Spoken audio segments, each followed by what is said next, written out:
मिर्च के बिना आप खाने के स्वाद की कल्पना भी नहीं कर सकते। जी हाँ, खाने के स्वाद को बढ़ाती है मिर्च, खाने को चटपटा बनाती है मिर्च। लीजिए, ये जो चारों ओर पौधों पर हरी हरी मिर्च आप देख रहे हैं ना, ये ही हरी मिर्च खाने को तीखा भी बनाती है। दुनिया में भारत मिर्च का सबसे बड़ा उत्पादक है। यहाँ पूरी दुनिया की 30% मिर्च पैदा होती है। खाने में तीखापन लाने वाली हरी मिर्च स्वाद के साथ ही सेहत के लिए भी गुणों का खजाना है। ये स्वास्थ्य को कई तरह से बेहतर बनाए रखने में मदद करती है।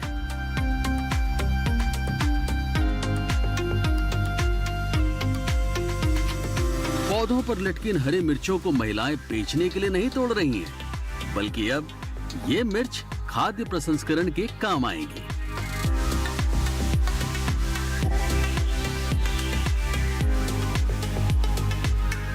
हम खेत से मिर्चें लाते हैं और उनको ग्रेडिंग करते हैं। ग्रेडिंग करने के बाद में उनको धुलाई और साफ सफाई करके फिर उनको काटते हैं।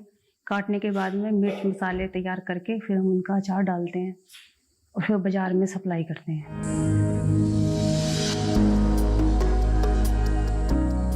मिर्चों को तोड़कर इकट्ठा कर लिया गया है। महिलाएं इन मिर्चों से अब अचार बनाएंगी। मिर्च का अचार बेचकर किसान अच्छी आमदनी कर सकते हैं। इससे इनके परिवार का पालन पोषण होता है। ये आत्मनिर्भर बनते हैं और दूसरे किसानों को रोजगार से जोड़ते हैं। मिर्च का अचार कैसे बनेगा, ये जानने से पहले हम जानते हैं मिर्च के फायदों के बारे में। हरी मिर्च खाने में बेशक तीखी है, लेकिन इसके फायदे बहुत हैं। हरी मिर्च में vitamin C, vitamin B, vitamin A, iron, copper, potassium, fibre भरपूर होता है। मिर्च की ज्यादा गर्म तासीर उसके बीजों में ही होती है और उसकी छाल सामान्यतः हल्की ही होती है।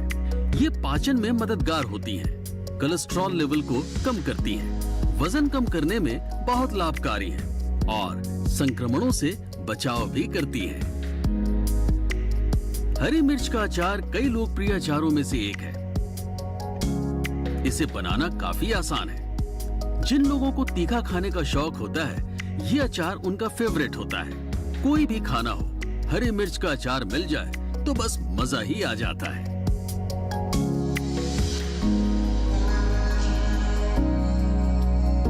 खेत में मिर्च लगी हुई है, अगर हम मार्केट में जाके पता करें तो उसका रेट बहुत कम है। किसानों की मेहनत भी वसूल नहीं हो पाती है, तो उसके लिए जरूरी है कि किसानों को उसका वैल्यू एडिशन करें। हम लोग कुछ ऐसा ही प्रयास करते हैं।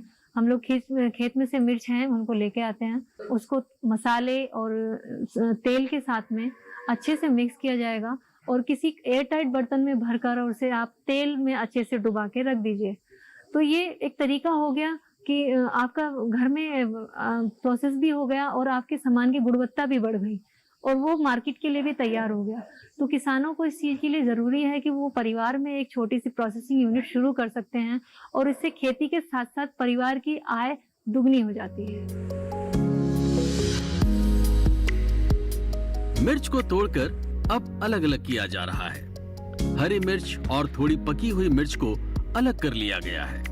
मिर्चों को खेत से तोड़कर सबसे पहले ये महिलाएं इन मिर्चों को पानी से धोकर उनकी गंदगी को तो साफ करेंगी ही, साथ ही एक साफ कपड़े से इन्हें पोंछेंगी भी, ताकि इनमें बिल्कुल भी नमी ना रह जाए।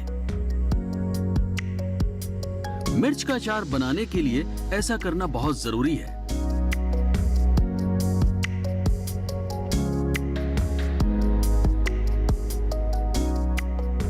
मिर्च का अचार बनाने के लिए इन्हें काटा जाता है। अचार बनाने के लिए सबसे पहले महिलाएं इन मिर्चों के डंठलों को अलग करेंगी। लीजिए, मिर्च के डंठल अलग हो गए हैं। अचार बनाने के लिए मिर्च को किसी भी तरह से नहीं काटा जा सकता। इसके लिए भी कौशल की जरूरत होती है। मिर्च को लंबाई में वहां तक काटना है जिससे उसका आखिरी सिरा बचा रहे। जी हाँ, बिल्कुल इस तरह। इसके बाद इसमें थोड़ा नमक डालकर कुछ समय के लिए रख दिया जाता है, जिससे कि इसमें थोड़ी सी भी नमी ना रह जाए। उसके उपरांत इसको कुछ घंटों के लिए धूप में सुखाया जाता है, ताकि धूप बची हुई नमी को पूरी तरह से सोख ले। ऐसा करने से बना हुआ अचार लंबे समय तक सुरक्षित रह सकता है। मिर्च का अचार बनाते समय स्वच्छता का तो ध्यान रखना ही है। इस बात का भी खास ख्याल रखना है कि आसपास की जगह पूरी तरह से शुष्क हो। मिर्च के अचार में कई मसाले डाले जाते हैं। सरसों का तेल, सौंफ, काली सरसों के दाने, नमक, मेथी दाने, जीरा, हल्दी पाउडर और हींग। इनका एक मिश्रण तैयार किया जाता है। इससे अचार स्वादिष्ट भी बनता है और पेट के लिए भी काफी अच्छा होता है। तैयार मिश्रण में से थोड़ा सा मिश्रण कुछ समय के लिए सरसों के तेल में अच्छी तरह से मिलाया जाएगा। इसी के साथ पिसे हुए मसाले और अन्य मसालों को भी डालकर इन्हें मिलाया जा रहा है। सभी चीजों को मिलाने के बाद अब आपका मिर्च का अचार तैयार है। बेशक ये अचार तैयार है, लेकिन मिर्च के अचार को काफी लंबे समय तक रखने के लिए इसमें सरसों के तेल की सही मात्रा होनी चाहिए। अब इसे अच्छी तरह से पकाने के लिए 2 से 3 दिन रोजाना धूप में रखा जाएगा, ताकि मिर्च का छिलका नरम हो सके।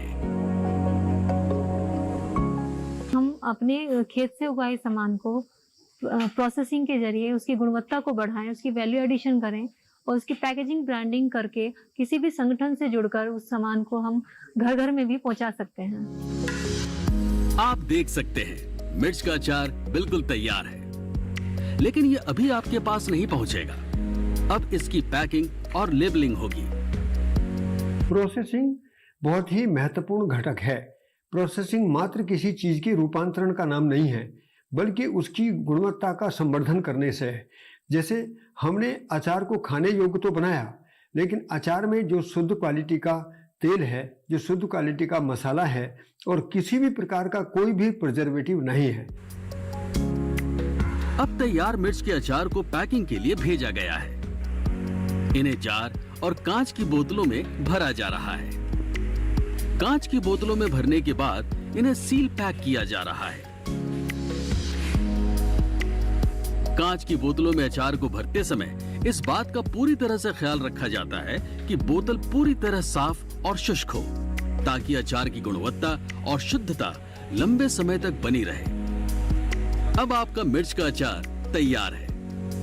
इसकी अब लेबलिंग होगी, जहां मिर्च के अचार की गुणवत्ता, इसमें मौजूद सामग्री, इसकी कीमत, एक्सपायरी डेट इत्यादि के बारे में बताया जाएगा।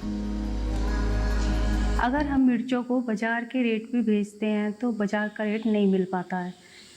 हम किसान भाइयों को अगर बेचते हैं तो उसका अच्छा रेट अचार से निकल आता है। अब इन्हें बाजारों में बेचा जाएगा, जहां से दुकानों से होता हुआ ये आपके घरों में आएगा और आपके खाने का स्वाद बढ़ाएगा।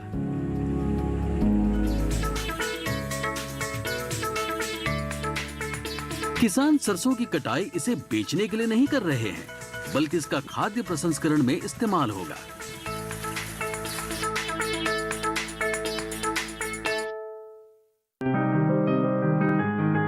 बीमारियों से कैसे बचेगी फसल?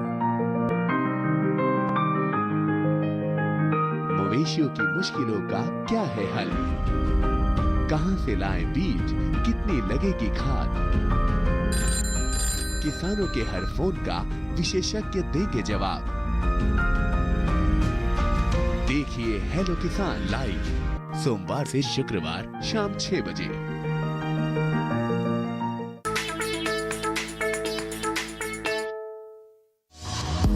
मिर्च का अचार बनाकर किसान अपनी आमदनी बढ़ा रहे हैं और अपने परिवार का पेट पाल रहे हैं। घर की महिलाएं भी मिर्च का अचार बनाकर अपनी आमदनी बढ़ा सकती हैं।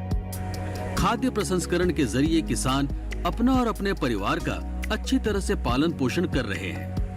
खाद्य प्रसंस्करण और मूल्य संवर्धन के संबंधित भी किसान उत्पादक संगठन के माध्यम से अनेक फायदा होता है किसानों को, क्योंकि इसके अंतर्गत क्या होता है कि जितने भी कम अवधि में पकने वाली जो फसलें होती है, जैसे टमाटर हो गया, सब्जी हो गई, ये अधिक मात्रा में उत्पाद मिल जाता है, लेकिन इनकी जो बाजार के अंदर मूल्य इनका गिर जाता है। इस वजह से किसानों को इनका ज़्यादा लाभ भी प्राप्त नहीं होता है। लेकिन खाद्य प्रसंस्करण के अंतर्गत किसान इसके मूल्य संवर्धन करके, जैसे अचार बना के, टमाटर का केचप बना के, ये सीधा अपने शुद्ध उत्पाद उपभोक्ता तक पहुंचा सकते हैं और जैविक उत्पाद उपभोक्ता तक पहुंचा सकते हैं। किसानों ने मिर्च का खाद्य प्रसंस्करण करके अपने परिवार के सपने पूरे करने की दिशा में कदम रखा है। केंद्र और राज्य सरकारें भी किसानों की खाद्य प्रसंस्करण को बढ़ावा देने के लिए आर्थिक सहायता करती हैं। एक मंत्रालय ही है खाद्य प्रसंस्करण मंत्रालय, इसके द्वारा योजनाएं हैं और एक सूक्ष्म उद्योग मंत्रालय भी है जिसके द्वारा आप ये इकाई शुरू कर सकते हैं, जिसमें आपको कम से कम 4 लाख से लेके 25 लाख तक की सरकार द्वारा अनुदान दिया जाता है, जिसमें आपको रियायत दी जाती है। अगर ग्रामीण क्षेत्र के हैं तो उनको 40% की रियायत दी जाती है और शहरी क्षेत्र के हैं तो उनको 35% रियायत दी जाती है। तो वो आप लेके सरकार योजना से उस इकाई को शुरू कर सकते हैं और ये सीधी आपको उस मंत्रालय से नहीं, मंत्रालय बैंक को निर्धारित करता है और फिर उसमें आप बैंक से ऋण लेकर काम शुरू कर सकते हैं। आपने कोई भी सामान उत्पाद पैदा करा, आपने उसको प्रोसेस किया तो आपकी यहाँ कीमत उसकी बढ़ गई। उसके बाद में आपने वही मटेरियल किसान द्वारा सरकार द्वारा आयोजित मेलों में ले जाकर किसानों के समूह स्तर पे भी और अकेले किसान का भी आपने ले जाकर वहाँ पे डिस्प्ले किया, तो कहीं ना कहीं मार्केटिंग का एक्सटेंशन भी उसमें होता है। कृषि विज्ञान केंद्र कोटा, कृषि विश्वविद्यालय कोटा जो कार्य कर रहा है खाद्य प्रसंस्करण एवं मूल्य संवर्धन के क्षेत्र में, उसके बहुत अच्छे परिणाम आ रहे हैं और हमारे जो युवा हैं वो आत्मनिर्भर बन रहे हैं, स्वरोजगार से जुड़ रहे हैं, उनका आर्थिक स्तर सुधर रहा है। तो इस तरीके से हम ये कहना चाहेंगे कि खाद्य प्रसंस्करण एवं मूल्य संवर्धन द्वारा युवाओं को बहुत लाभ मिल रहा है और इसके बहुत अच्छे सकारात्मक परिणाम आ रहे हैं।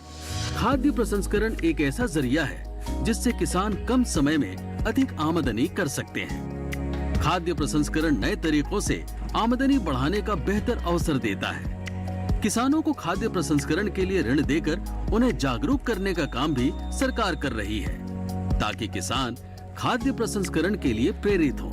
खाद्य प्रसंस्करण का ग्रामीण क्षेत्र में सबसे बड़ा कहूँगी अहम भूमिका है, अहम योगदान है, क्योंकि कोई भी आपको प्रसंस्करण इकाई शुरू करने के लिए कच्चे माल की आवश्यकता होती है। तो कच्चे माल के हम ये कहते हैं कि इकाई में अगर कच्चे माल की आवश्यकता है तो इकाई वहीं पर हो जहाँ पे वो माल बन रहा है या तैयार हो रहा है। तो आपके ग्रामीण क्षेत्र में ही हमारे खाद्य उत्पादों का हम लोग उगा रहे हैं कृषि तकनीकी द्वारा, और तो वहीं से आपको उत्पाद मिल गया और आपने उसको प्रसंस्करण कर लिया। हम बात करते हैं कि दुगनी आय किसान की हो, वो इसी तरीके से हो सकती है, खाद्य प्रसंस्करण की तरीके से। प्रशोधन इकाइयों को खड़े करने के लिए भी विभिन्न विभागों से लोन की योजनाएं हैं। जैसे उदाहरण तौर पे मैं खादी ग्रामोद्योग बोर्ड और खादी ग्रामोद्योग कमीशन का जिक्र करूंगा, जिसमें लघु उद्योगों को खड़ा करने के लिए अच्छे तरीके से लोन की सुविधाएं उपलब्ध हैं। महिलाओं के लिए भी हैं और पुरुषों के लिए भी हैं सारी योजनाएं जो हैं, और विभिन्न क्षेत्रों में हैं। आप ज़रूरी नहीं कि आप सरसों का तेल का ही काम करें, आप शहद का काम कर सकते हैं, आप वैल्यू एडिशन के लिए अचार, चटनी, मसालों का प्रयोग का काम कर सकते हैं। इस तरीके से विभिन्न सारे सेक्टरों में लोन की सुविधाएं उपलब्ध हैं। किसानों ने मिर्च की खेती की, मिर्च को बाजार में बेचने की बजाय मिर्च का अचार बनाया। ये अब बाजार में अच्छी कीमत में बिकेगा तो किसानों की आमदनी भी बढ़ेगी, साथ ही हमारे खाने का स्वाद दोगुना होगा। यानी खाद्य प्रसंस्करण किसानों के लिए ही नहीं, सभी के लिए लाभदायक साबित हो रहा है। मिर्च का अचार सरसों के तेल के बिना अधूरा है, मतलब दोनों एक दूसरे के पूरक हैं। तो आइए जानते हैं कि कैसे खाद्य प्रसंस्करण द्वारा खेतों में खड़ी सरसों से तेल निकाला जाता है। खेती केवल खेती नहीं है, खेती के साथ मधुमक्खी पालन, पशुपालन और उसके साथ साथ जो भी जैव विविधता की बात हम करते हैं, जड़ी बूटियों की बात हम करते हैं, मछली पालन की बात हम करते हैं। मैं पूरे रूप में कहूँगा कि प्रकृति की व्यवस्था को सहिष्णुत रूप में देखा जाए और जिस क्षेत्र में जहाँ भी जो उपयोगी चीज़ें बनती हैं उनका सदुपयोग और संरक्षण करना ही खेती है। इसको आप नाम कुछ भी दें, लेकिन प्रकृति की व्यवस्था जैसी है उसको वैसा ही समझना होगा।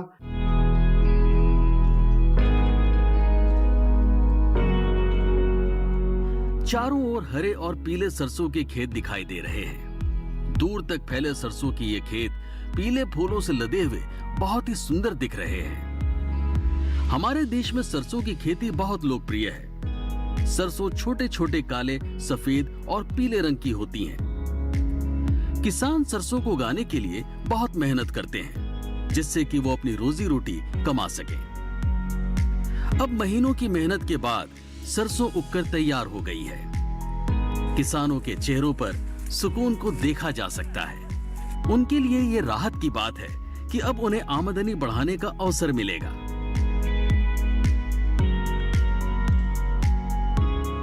किसान सरसों की कटाई इसे बेचने के लिए नहीं कर रहे हैं, बल्कि इसका खाद्य प्रसंस्करण में इस्तेमाल होगा। खाद्य प्रसंस्करण के लिए सरसों के फूलों का पकना बहुत जरूरी है। हमें अपनी प्रोडक्शन मल्टीपल रूप में पैदा करनी होगी, मिश्रित फसल के आधार पे, और उससे उत्पादित होने वाले सामान को हम लोग प्रोसेस करें। प्रोसेस करने के बाद में हम उसकी मार्केटिंग करें, तो कहीं ना कहीं एक पूरा प्रोडक्शन से लेके प्रोसेसिंग तक का एक चलता है। PGS India organic certification programme के माध्यम से अपने आप को सर्टिफाइड करवाया और उसकी प्रोडक्शन को किसानों के साथ में भी शेयर करा, सर्टिफिकेशन मेथड को। और बहुत सारे किसान भाई हम लोग के साथ में जुड़े हुए कि भाई जैविक खेती का रजिस्ट्रेशन हम लोग साथ में होता है, और अब हम उनके साथ सामानों को खरीदने का और ये सारा कार्यक्रम करते हैं। इन सरसों का उपयोग तेल निकालने में किया जाएगा। तेज गंध, तीखा और तेज स्वाद वाला सरसों का तेल मध्य भारत में बहुत मशहूर है। सरसों वसंत ऋतु की प्रतीक मानी जाती है। इसकी अनोखी खुशबू और स्वाद के कारण इसका इस्तेमाल तड़का लगाने, तलने और सब्जी बनाने में किया जाता है। भारत ऑयल सीड का उत्पादन करने वाला सबसे बड़ा देश है, इसीलिए सरसों के दाने से तेल निकालने का यहाँ एक अच्छा रोजगार उपलब्ध है। तो आज हम जानेंगे कि कैसे सरसों का तेल निकालकर किसान अपनी आमदनी बढ़ा रहे हैं। लेकिन उससे पहले हम आपको सरसों के तेल के फायदों के बारे में बताएंगे। सरसों के तेल को हम जैसे घर में यूज करते हैं, शुद्ध सरसों का तेल घी के बराबर है लगभग। और सरसों का तेल खाने से जिस तरह के हमारे खान पान हो रहे हैं, उनमें उत्तम सरसों का तेल है। और सरसों के तेल खाने से हम रसोई के साथ साथ उसको हम घर में दिया भी जला सकते हैं, जो रोशनी में काफ़ी लाभप्रद होता है। और सरसों के तेल की मालिश भी की जा सकती है बॉडी पे मसाज करने के लिए सरसों के तेल की मालिश जो है वो अच्छी रहती है। उससे हमारे जो रोम छिद्र होते हैं वो खुल जाते हैं, और वहाँ से मतलब जो है हमारे को शरीर को नई ऊर्जा मिलती है।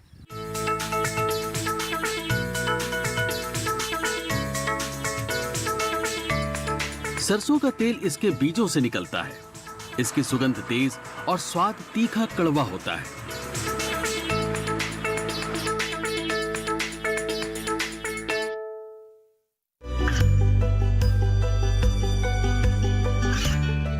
गांवों और पिछड़े क्षेत्रों में सरकारी योजनाओं की जानकारी पहुंचा।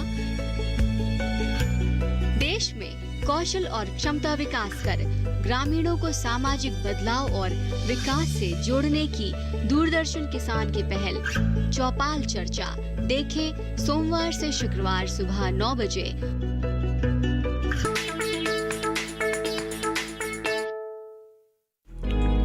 भारतीय सब्जी बनाने में सरसों के तेल का इस्तेमाल मुख्य रूप से करते हैं। कुछ जगहों पर इसे कड़वा तेल के नाम से भी जाना जाता है। सरसों का तेल सेहत और सुंदरता दोनों के ही लिए बहुत फायदेमंद है। हम लोगों ने धीरे धीरे अपना एक सरसों का प्लांट लगाया। धीरे धीरे हम लोगों ने उसमें जैविक खेती करके परिवारों को सरसों का तेल देना शुरू करा। उसमें हम लोगों ने पूरा एक सेट लगाया, कच्ची घानी मशीन का, एक एक्सपेलर का और एक फिल्टर प्लांट।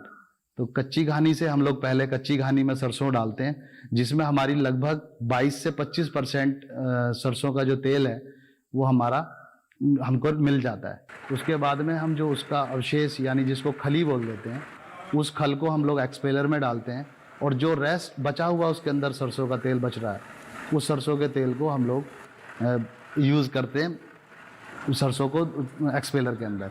और धीरे धीरे दोनों ही तेलों को हम लोग फिर मिला के फिल्टर प्लांट में और उसको प्रोसेस करके फिल्ट्रेशन करके पैकिंग के लिए तैयार कर देते।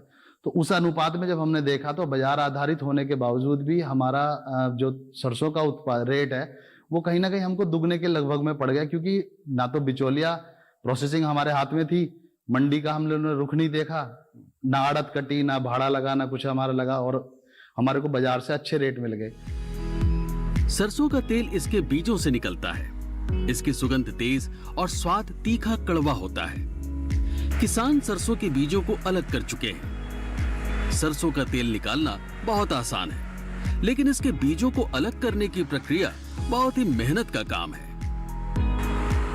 अलग किए गए बीजों को अच्छी तरह से साफ कर लिया गया है। बीजों को साफ करने का मकसद किसी भी तरह की गंदगी से बीजों को बचाना है। सरसों के बीज से तेल निकालने की प्रक्रिया कई चरणों से होकर गुजरती है। तेल निकालने के लिए 3 तरह की मशीनों का प्रयोग किया जाता है। मतलब जो सरसों का तेल हम इस्तेमाल करते हैं उसके लिए बहुत मेहनत करनी पड़ती है। पहली मशीन में सरसों के बीज डाले जाते हैं। उसमें थोड़ा अपरिष्कृत तेल निकलकर एक बड़े से कनस्तर में इकट्ठा कर लिया जाता है। इसके बाद इसी तेल को दूसरे चरण के अंतर्गत दूसरी मशीन में डाल दिया जाता है, जिससे कि कोई भी अशुद्ध अवयव हमें प्राप्त ना हो। इसके लिए एक बड़ी छलनी या शुद्ध साफ जालीदार कपड़े का भी प्रयोग कर सकते हैं। ये ध्यान देने वाली बात है कि इसका बचा हुआ अंश खली के रूप में अलग हो जाता है। इस खली का उपयोग खेतों में खाद डालने के लिए किया जाता है, या फिर इस खली का उपयोग मवेशियों को खिलाने में भी होता है। इसे दुधारू पशुओं को खिलाने से उनकी दूध की मात्रा बढ़ जाती है। सरसों का तेल निकालने के तीसरे और अंतिम चरण में इसको एक और मशीन में डाला जाता है। इस मशीन में कई नॉब और नल लगे होते हैं। इन नलों से गुजरकर तेल बूंद बूंद करके बिल्कुल शुद्धता के साथ एक बड़े ड्रम में इकट्ठा हो जाता है। सरसों का तेल निकल चुका है, पर अभी आपके घरों तक पहुंचने में वक्त लगेगा। ग्रेडिंग करने से फसल की गुणवत्ता बढ़ जाती है, और फसल की गुणवत्ता बढ़ने के साथ साथ उसकी जो स्टोरेज की व्यवस्था है वो हम ज़्यादा समय तक के लिए कर सकते हैं। और ज़्यादा समय, जैसे हम फसलों को ऐसे बाजार में भी लेके चले जाएंगे, मंडी में ऐसे लेके चले जाएंगे, उसका रेट भाव हमारे को कम मिलेगा। अगर हम प्रोसेसिंग कर लेंगे वही फसल जो है हमारे को, जैसे हम अंगूठा एक पत्ती से पहले बाजार में लेके चले जाते थे, बेच देते थे ऐसे जाके, उसकी तुलना में कई गुना किसान का लाभ हो जाएगा। अब तेल को प्लास्टिक की बोतलों में पैक किया जा रहा है। आप देख सकते हैं सरसों का तेल बोतलों में डाला जा चुका है और अब ये पैक हो चुका है, लेकिन अभी बिकने के लिए तैयार नहीं है। अभी इन पैक हुए सरसों के तेल की बोतलों की लेबलिंग होगी। बोतलों की लेबलिंग करने के लिए इन्हें लाया गया है। लेबलिंग में सरसों के तेल की गुणवत्ताएं वसा रहित और वसा मुक्त कैटेगरी में बांटा जाएगा। लेबलिंग में तेल की कीमत, इसमें मौजूद सामग्री इत्यादि की जानकारी दी जाएगी। अब सरसों का तेल पूरी तरह से तैयार हो गया है। अगर हम मार्केट में सरसों को बेचने के लिए जाएंगे, वो हमारा मुश्किल से 2 से 3 या 4, ज़्यादा करेंगे 4,000 रुपये तक बिक जाएगा। और अगर उसी सरसों को हम सुखा कर स्टोर कर लेंगे, स्टोर करने के बाद हम उससे तेल निकलवाएंगे। एक तो तेल निकल गया, हमारे को तेल मिल गया, दूसरी साइड हमारे को खली मिल गई। खली में हमारे पशुओं के लिए काम आएगी, उससे पशुओं का दूध बढ़ेगा, दूध की गुणवत्ता बढ़ेगी। और तेल से को हम पैक करके मार्केट में तेल, जो रासायनिक तेल है, रासायनिक सरसों का जो तेल है वो 100 से 120 रुपये के आसपास है, और वो भी मिलावट वाला है। और हमारा जो तेल होगा वो बिल्कुल शुद्ध तेल होगा, जो गो आधारित कृषि से तैयार की सरसों है उसका तेल रहेगा। तिलहन में भी हम लोग जो सरसों का मुख्य तेल निकाल करके आगे उसकी बिक्री करते हैं उपभोक्ता तक, तो उसमें भी जो किसानों को 20 से 25% तक एक्स्ट्रा दाम मार्केट के हिसाब से मिल जाता है सरसों का। किसानों ने सरसों की खेती की। सरसों और उसकी पत्तियों को सब्जी के तौर पर बाजार में बेचने की बजाय उसका इस्तेमाल खाद्य प्रसंस्करण में किया, जिससे खाने में इस्तेमाल होने वाला सरसों का तेल बना। अब ये तेल बाजारों में अच्छी कीमतों पर बिकेगा तो किसानों की आमदनी बढ़ेगी और वो राहत की सांस लेंगे। ऑर्गेनिक करने से हमको और उसमें प्लस इजाफा ये हुआ कि उसकी गुणवत्ता बढ़ गई, उसकी पंजेंसी बढ़ गई, तेल हमारा बहुत अच्छी क्वालिटी का निकला, कंज्यूमर परिवार खाने वाले बढ़े, और वो कब बढ़ते चले गए कुछ पता नहीं पड़ा। 2, 4, 10, 5 परिवारों से शुरुआत करी थी और वो धीरे धीरे परिवार आज की स्थिति में 300-350 परिवारों को हम लोग कच्ची घानी सरसों का तेल अपना उनको पास सप्लाई करते हैं और अदर स्टेट्स में भी हमारा तेल जो है जाता है। आखिरकार किसानों और उनके परिवार की मेहनत रंग लाई है और यकीनन खाद्य प्रसंस्करण किसानों के लिए एक वरदान साबित हो रहा है।